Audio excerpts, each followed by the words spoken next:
جانتی ہیں کہ آپ کو حجاب پہننا چاہیے، لیکن نہ پہننے کے آپ کے پاس مضبوط دلائل ہیں، ہے نا؟ تو ٹھیک ہے، چلیں وضاحت سے دیکھتے ہیں۔ مسلمان عورتیں خود کو خاص انداز میں ڈھانپنے کا جو خوبصورت عمل نبھاتی ہیں، اس حوالے سے گوگل کی ٹاپ سرچز کنفیوژن پیدا کرنے والے مواد سے بھری پڑی ہیں۔ یہ سارا الجھاؤ کون پیدا کر رہا ہے، اور ہم مسلمان عورتیں اس چیز کا کیا حل نکالیں جو گھر سے باہر ہمارے پورے وقت پر اثر انداز ہوگی؟ مزید کھوج لگانے سے پتہ چلتا ہے کہ سیکولر جمہوریت کے طلبگار، ماہرین تعلیم اور تنظیموں کا ایک نیٹ ورک حجاب اور ہمارے ایمان کے دوسرے پہلوؤں پر کنفیوژن پھیلانے والے ایجنڈے پر کام کر رہا ہے۔ میں جانتی ہوں اس آن لائن حملے سے نمٹنا آسان نہیں ہے، یہاں قدم قدم پر خطرہ ہے، جس سے اسکارف اتار دینا آسان اور کسی رہنما کو ڈھونڈنا مشکل ہو جاتا ہے، لیکن اس طرز زندگی اور اس کی توقعات اور پیمانوں کو سمجھنے کے لیے وقت نکالنا لازمی ہے، اور آپ کو کسی صورت بھی اسکارف نہیں اتارنا چاہیے۔ کیوں؟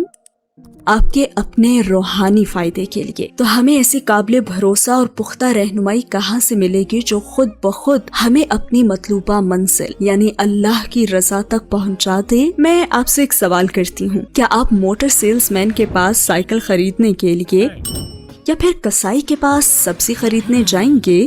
اسی طرح اس سفر کے آغاز کے لیے مغربی اکیڈمی یا سوشل میڈیا ہمارے مطلوبہ پلیٹ فارمز نہیں ہیں۔ اسلام کی عظیم سچائیوں کے رہنما وہی ہونے چاہیے جو ماضی یا حال میں ایمان کے راستے پر چل رہے ہوں۔ یہ آسان کام کرنے سے صورتحال کچھ واضح ہوگی۔ اب گوگل پر جائیں اور یہاں آپ female scholars of Islam type کریں، فیمیل لیکچررز یا انفلوئنسرز نہیں، پلیز اسکالرز ٹائپ کریں۔ اب ذرا تصاویر کو دیکھیں۔ میری سرچ لسٹ میں کچھ یہ نام آئے ہیں۔ مسلمان عورتوں کی حیثیت سے یہ زندگی کے ہر پہلو پر صحیح رہنمائی دینے کے ساتھ ساتھ بتاتی ہیں اللہ ہم سے کیا چاہتا ہے۔ اس لسٹ میں شامل بڑی عالماؤں میں استاذہ مریم عامر، انسا ٹامرا گرے، استاذہ یاسمین مجاہد، شیخہ فاطمہ برکت اللہ، ڈاکٹر انگرڈ میٹسن، شیخہ عائشہ پرائم شامل ہیں۔ ان معزز فیمیل اسکالرز میں سے کتنی اسکالرز ہیں جو حجاب نہیں پہنتی؟ حیرت انگیز طور پر جواب ہے 0۔ اور ہماری یہ عالمہ بہنیں اپنی تعلیم کہاں سے لیتی ہیں؟ ان کے لیے مثالیں کون ہیں؟ کیا یہ ہارورڈ کے پروفیسرز یا انسٹاگرام انفلوئنسر سے رہنمائی لیتی ہیں؟ ان کے لیڈرز کون ہیں؟ مسلمان عورتوں کی حیثیت سے ہمارے لیڈرز حضور صلی اللہ علیہ وسلم کی بیٹی حضرت فاطمہ رضی اللہ عنہا ہیں، حضور صلی اللہ علیہ وسلم کی پیاری بیوی حضرت عائشہ رضی اللہ عنہا ہیں جن کا لقب ام المومنین ہے، اور وہ تمام نیک عورتیں ہیں جو 1400 سالوں میں گزری ہیں۔ سب نے بتائیں کیا کیا؟ خود کو چھپایا، صرف ایک وجہ سے، اللہ تعالیٰ کی خوشنودی کے لیے۔ تو محتاط رہیں، قرآن پاک اور ہمارے نبی صلی اللہ علیہ وسلم کے بارے میں معلومات پوچھتے ہوئے ان لوگوں سے جو آپ کو ایمان کی کامیابی پر گائیڈ نہیں کر سکتے۔ اسلام عمل کا نام ہے، صرف سوچ کا نہیں۔ لیکن کیا پتہ ہے آپ کو، میں آپ کو سمجھ سکتی ہوں۔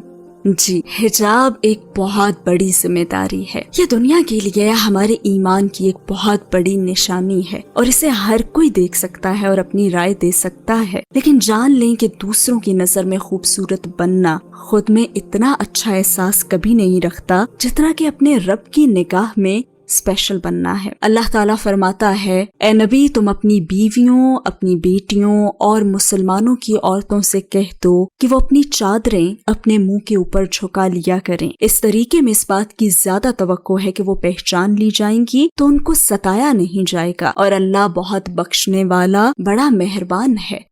تو مستند ذرائع اور ماضی اور آج کے علماء سے سیکھنے پر توجہ دیں۔ اس نئے راستے پر چلنے والی میری بہنیں یہ جانتی ہیں کہ شیطان آپ کو قدم قدم پہ روکنے کی کوشش کرے گا، لیکن یاد رکھیں کہ اللہ تعالیٰ کے لیے کوئی بھی چیز چھوڑ دینا یا پھر کسی چیز کو تھام لینا یہ بہت سکون دے گا آپ کو۔ صرف خدائے واحد کی رضا کے لیے اپنے نفس کی خواہشات کو دبانا آپ کو کتنی طاقت کا احساس دے گا۔ حجاب نہ پہننے کے لیے یہاں وہاں جواز نہ تلاش کریں، شیطان تو چاہتا ہی یہ ہے۔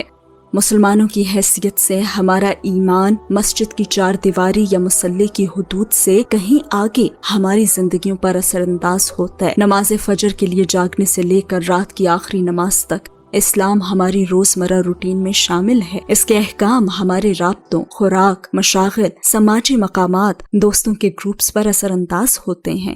ان خوبصورت اور پیچیدہ اخلاقی اعمال میں شرم و حیا آپ کی ایک ایسی اہم خوبی ہے جس پر عمل آپ کو مختلف بنا دیتا ہے۔